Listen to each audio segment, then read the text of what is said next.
I'm Jay Abraham. I grow businesses for a living, and I'm a professional teacher and a student. Thank you for being here. I'm flattered to be invited. Well, this has been a long time coming. You're one of my most influential mentors.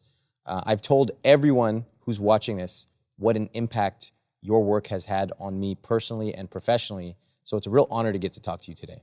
And I want to reciprocate. It's an honor to be talking with you because it's extraordinary when you see somebody take quality work and use it to touch a lot of people and make people's lives better, richer, happier. So I'm very proud of you. Thank you. Well, I want to first talk about how we got to know each other. Okay. Because it is a funny story. And then I'd like to talk about your background. You're not going to tell the one about the bar? No, not the one with the tequila shots. Okay, very good. I first came across your book, Getting Everything You Can Out of All You've Got. And I read it. It's a $10, $15 book. And I implemented just some of the material in there. Okay. And in 4 weeks, it made me 6 figures. And that was just the tip of the iceberg. It wasn't just the revenue. It completely changed the way I thought about my business, my clients, my students. Shortly thereafter, I got on your email list and I realized, wow, there's someone who uses bigger words in their copy than I do. And your emails are long. You take all the rules that the online people tell you should do, you completely ignore them, throw them out the window, and you write the most flowery copy I've ever seen, and I loved it. I started reading, and at a certain point you said, I have this course available. I'm going to teach a group of small business owners. You have to fly to California once a month. You get 45 minutes with me on stage. And I said, I'll do anything. And you actually checked my references. I had to apply. It was the first time in years, maybe since college. And I ended up joining the course. And I flew from New York to LA once a month just to talk to you for 45 minutes. Very transformative for me, for my business, and just to be able to experience a truly strategic level of thinking. And so that's the way we met. And now we've become friends. You've mentored me in many different areas.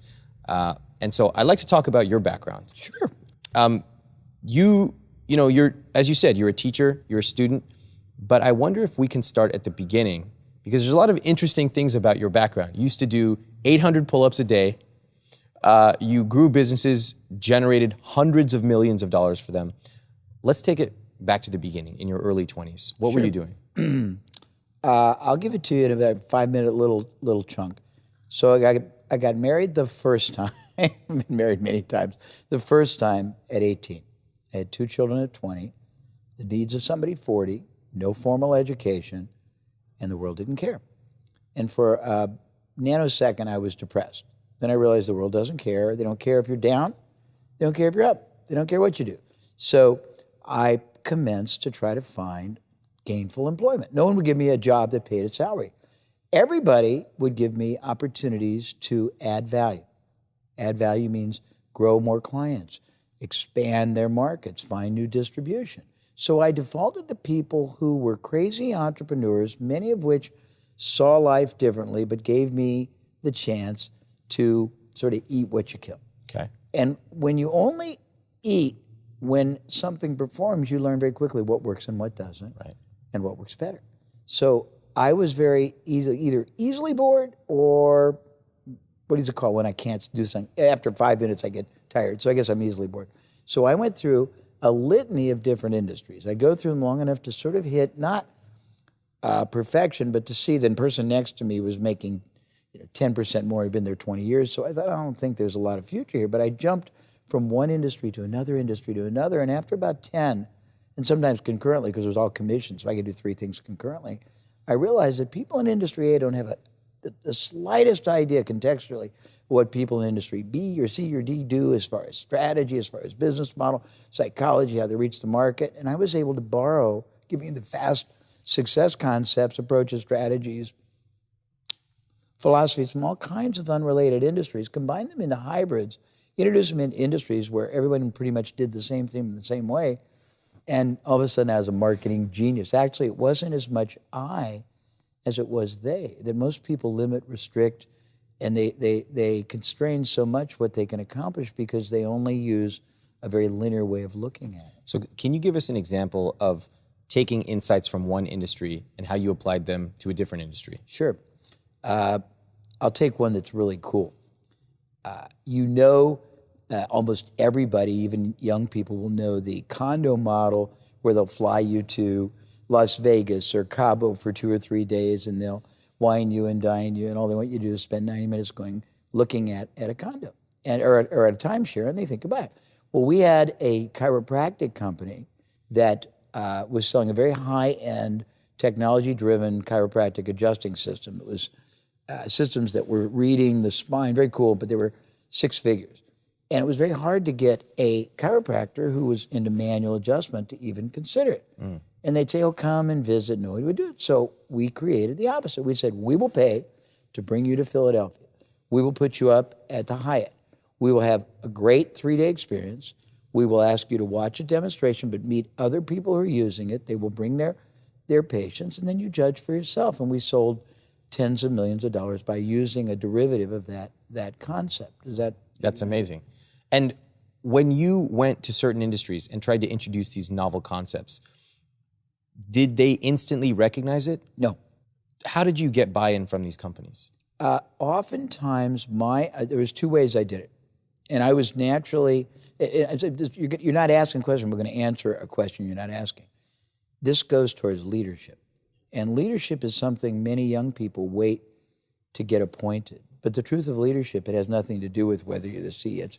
You can assume it any time you want, in any form you want. So I would go to companies, I was performance-oriented, and I would say, look, my outcome is on the line. And I could figure out automatically how to do it with almost no cost, no risk. And so their downside was nothing.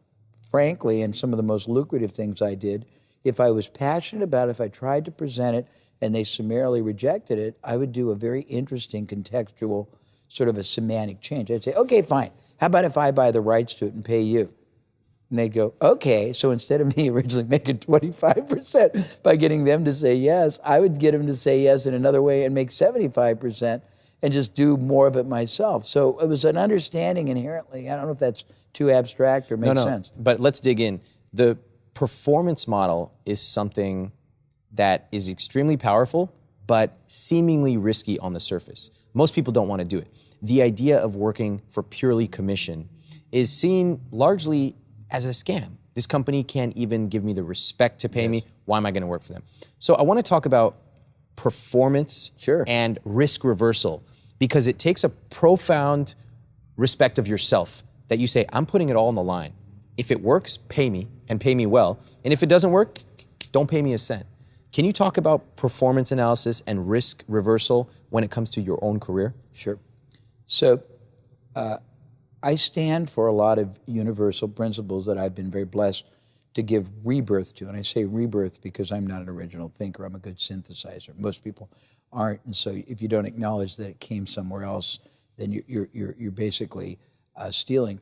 But one of the things is risk reversal. And I realize basically anytime 2 people come together for any reason, business, romance, fraternity, anything, one side is always asking the other, consciously or subconsciously, explicitly, implicitly, knowingly, unknowingly, to take on more than all the risk. And all the risk can be very, very easily evident in situations. You want to get married, you might get a divorce and have kids and lose, the rest of your life. You want to buy a piece of software. It's not just the software. You can lose total control of your inventory.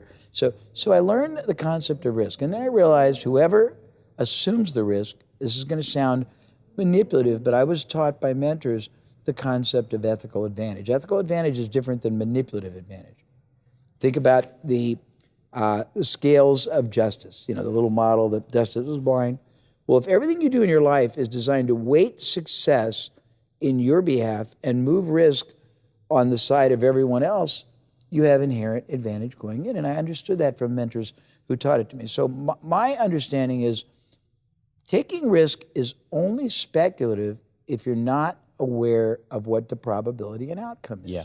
Now, when I did things, and everybody knows this, I made millions of dollars, and it's not arrogant, it's a documented record, but I did it because I was able to look at situations where I knew there was enormous underperformance. I knew that they were accepting a fraction of a fraction of a fraction of the yield that a salesman could make, or an ad could make, or a lead could convert to, or that a buyer could be worth over time. And I would only take situations where it satisfied a self-imposed criteria, or I had 10 or 12 points that if it didn't satisfy 8, I wouldn't do it. Can you give us a specific example where you took on the risk and it paid off handsomely, or one where you took on the risk and it didn't work out? Sure. Absolutely. I had a client in I'm going to date myself, 70, that was in the gold brokerage business. They sold gold, physical gold, just bars and coins that you would deliver. And they had tepid relationships with financial newsletters. And they had like 3 or 4, and they had about 3,000 clients, and they were making a few $100,000. And I thought, how many more, because I had already historic experience with all the kinds of ways you could do it. And I thought, okay, if newsletters have access and affinity to the buyers, how many better ways can we use the access? So I went to them and I said, okay, you're making X. That's yours. I don't want any more.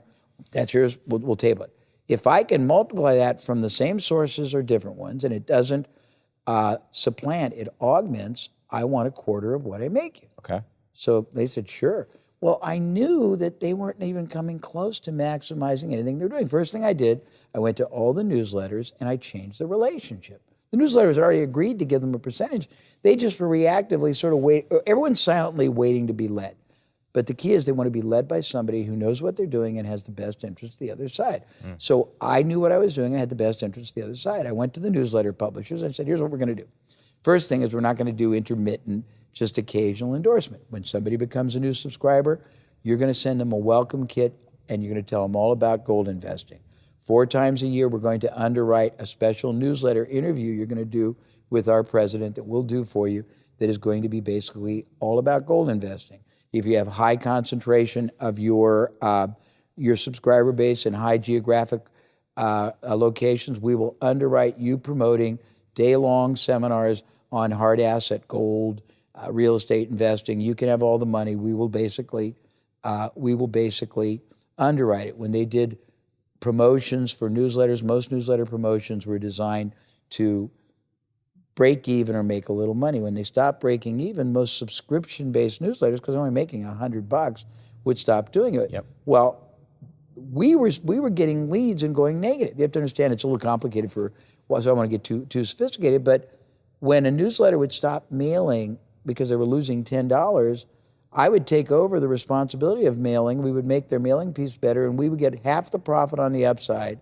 We would get our money back up to the loss, and we would get joint tenancy of the name. So I did things like that all the time. I went to all the providers of coins back before they legalized Krugerrands, Engelhart, Canadian Maple Leaf, Chinese Panda, and I showed them that we had ways to grow clients. I measured it, quantified it. I got them to give us millions of dollars to sell. I just did lots of things that most people wouldn't think about. Is that too? Yes. No. So what I'm taking away from that is you go to the client or to the vendor, to the provider, and you say, look, you're already making this money.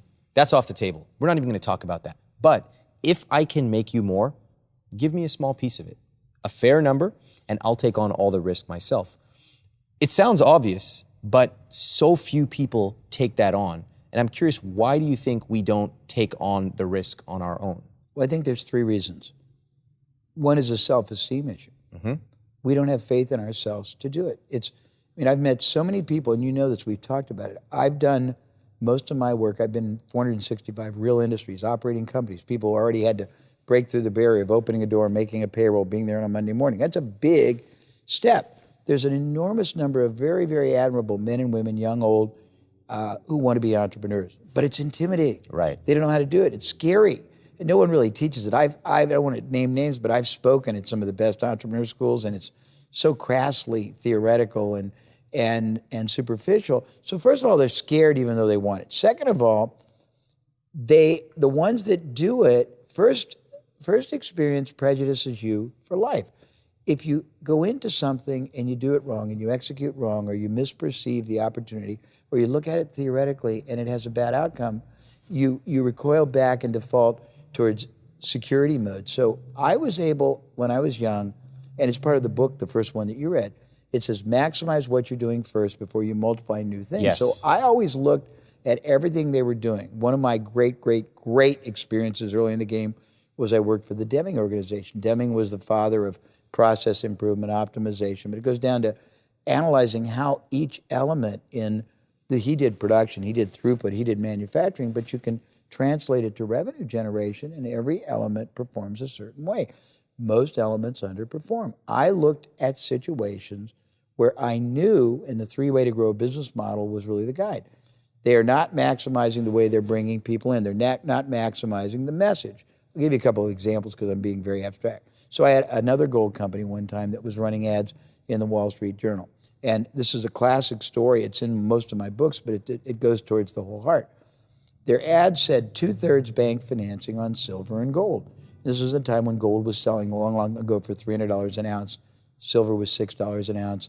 And their ads pulled enough that they made money, paid commissions, were able to, operate the business. But I looked at it and I thought, the headline, and this gets into marketing, which I don't want to talk about right now, but the headline does not denominate the most powerful outcome result for the intended buyer. And that's a very key part of marketing. It wants to denominate what's the biggest payout. Theirs didn't. 2/3 bank financing on silver or gold. It puts the onus on the person to try to figure out what the hell does that mean? What's the benefit? Yeah. So I made a deal with them that if I didn't spend a dime more on space, if I did nothing else, I could have a quarter of the increase. All right. Sure. So they're running an ad like this in the Wall Street Journal every day. I just changed the headline. Yeah. It took me 20 minutes, but I knew this from my training. My headline said, if gold is selling for $300 an ounce, send us just $100 an ounce, and we'll buy you all the gold you want. Nice. And it quintupled not just the quantity, because when you get in, I'm getting more esoteric than you want to be. When you get in lead generating, it's quality, convertibility, residual value. And I don't want to get too deep. But that one change made me $45,000 a month for almost a year until I had to change it again. Yeah. But we did one time, we did a furniture store, big one, about a $40 billion one, and we tested 33 different ways of meeting people at the front door. And we found one that tripled the number of conversions. No other expense. They were running $100,000 a month for newspaper. It was bringing about 1,000 people to the store. They were closing 150. Yeah. Until we tested this one and that one. One of them got them to close 450. But I knew those kind of things, and I knew how to, and a little of it's not intuitive, but it's experiential. But most people, when they speculate theoretically. Yeah. They don't speculate on factors that are higher. It's like probability, viability, and if you don't know that something has a higher probability of working than not, you shouldn't speculate on it. So first of all, it's one thing to have all this wisdom and experience under your belt, so you can go to a gold company and say, look, let me change this headline. I know it's going to work. Pay nothing, and if it works, pay me a quarter of what you get. But that takes 10, 20 years of understanding marketing. What about the first time when you go to your boss, you work at a company, and you have this idea, you're having a tough time getting buy-in, and you go and say, look, let me try this. Don't spend any more money on it. Don't assign anyone else. I'll keep doing what I'm doing for my job, but I'll do this once I go home. I'll do it for free. And that's perfect. What if you try it and it doesn't work because it's your first time and your theory was wrong or your understanding was wrong? I think a lot of people, as you said, would recoil and say, I'm never going to do that again. How do you think about that? Well, I'm gonna usurp you in a bloodless coup, and I'm gonna give you a 5-minute dissertation on greatness, because greatness comes right back to this. And if they don't understand greatness, they won't understand the answer. So we're all programmed in our DNA to be great. Nobody wants to be average. No one wants to do a mediocre job. No one wants to accomplish a fraction of a fraction. We don't start our day, or we can say to ourselves or our loved one or a significant other, I'm going to spend all week and I'm going to get a fraction of the outcome and I'm going to be mediocre. But 98% of all society are. Why? Because no one has ever helped them, first of all, understand what greatness looks like, what it feels like, how differently it's manifest, how it's received. If they get that, I'm going to go real fast and then you can ask me any question you want. If they get that far, most of them don't have a path to take to progressively get themselves there, and they want to basically pole vaulters and do it. They want to set the Olympic record the first time out instead of thinking in terms of the Panama Canal and locks. Third, if they get that far, the first time, this is the answer, the first time they start out, it is predictable human nature, they're going to be mediocre. Think about anybody You're young. You don't have any kids. I got 7 that are older than you. So the first time a child tries to walk or talk or eat or poo-poo or ride a bicycle, what happens? They fail. It's a nightmare. Yeah.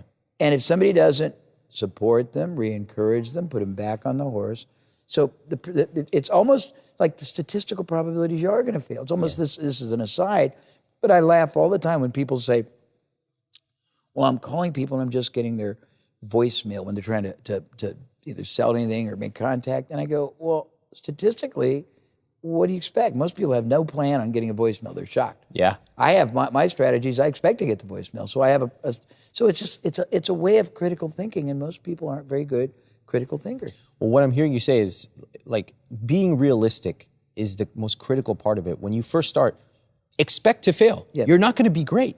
But if you walk in saying, as we say, it's not a failure, it's a test. We tested part 1, didn't work. Great, let's move on to the next strategy. Oh, that doesn't work, move on to the next one. And like you said, you ran 33 tests with that furniture company. If you had walked away with the first one saying, I'm just not good at this, that would have been the end of the game. Well, here's what people don't realize, and I learned this very early in my life, and it was profound. That you and I don't have the right to make any decision ourselves unless we want mediocrity or a suboptimal outcome. We have the obligation, the privilege to ask the market. That means a test. You could test a lot of suppositions. I mean, I could get into variability, and you know more probably than I do, but I've been exposed to millions and billions and millions of dollars of variable tests. But most of these people don't realize you can test a lot of suppositions, and the downside is just your ego. Yeah. Who cares? Yeah. Who cares? If you look at, I mean, here's the irony.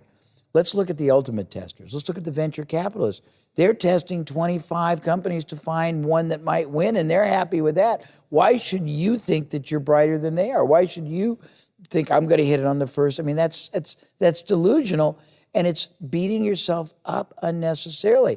You celebrate tests because when I was a kid, and I'm a lot older than you, at Christmas or Hanukkah or whatever your religious belief, if you were a boy, they would give you a toy. It could have been manifest as a robot or an oversized ladybug, and it would hit a wall. Yeah. And we hit the wall, it would do a quarter turn to the right or the left. And I could point it in that direction and give it enough time, it would go out that door. And if you realize that the key to everything is not trying to tell the market anything. Celebrate the fact that the market will tell you, you can try a lot of things, and there's not such a thing as a failure, because a failure gives you context for recalibrating. It's all a reframe of your mind. I hope Absolutely. I'm saying it clearly. No, it took us years to internalize this model for ourselves. When we first started, we would create these grandiose theories and products, and they never worked the first time. But we were committed. We knew it was a great product. And so we said, we're going to take the time to figure out exactly where we went wrong. And we pulled it apart. We deconstructed it. And we listened to the market. And the market told us where we went wrong. Always. And when we learned to do that, when we actually planned for failure, everything went right. The revenues went up. Better yet, the client outcomes went better. Students came back and they loved it. So now I want to ask you a question. I don't know if you know this, but every time we talk, when we're on the phone, I have a notepad out and I'm writing the words you use. You take the rules that so many people trot out as best practices and you just throw them away. And I want to actually read some of the words that I wrote down from the last conversation we had. Okay. You told me you used words like vainglorious, beleaguered, nascent, insinuated myself. You said you bring sobriety and pragmatism to an intoxicated marketplace. I mean, who talks like that? But it is perfectly congruent with exactly what you're trying to convey. And so I would like to talk about knowing the rules so that you can break them. Let's take the context of someone who's in their 20s, 30s, 40s. They've been at a few different companies. They want to know the rules so that they can ultimately break them. How did you think about that early in your career? Well, part of it, it's a great question that's never been asked. So when you ask interesting questions that have never been asked, just a knee-jerk is a disservice to your viewers. So let me try to reflectively answer it. I think there were many parts. One, I was always a great observer. I always would, at the end of the day, stop and say, what have I learned today about myself? What have I learned from somebody else?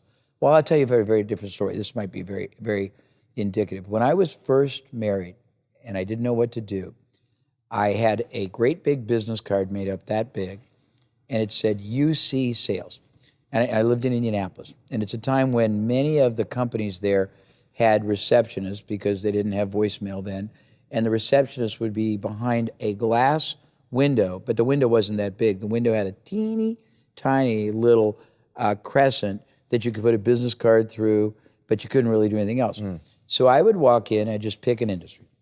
And I would walk in and say, hello, I'd like to speak to whoever the owner is. And they'd say, do you have an appointment? Of course I did. And I'm making a point, so I'm not trying to be tangential. And they'd say, well, who are you with? And I'd look, and I'd say, no one.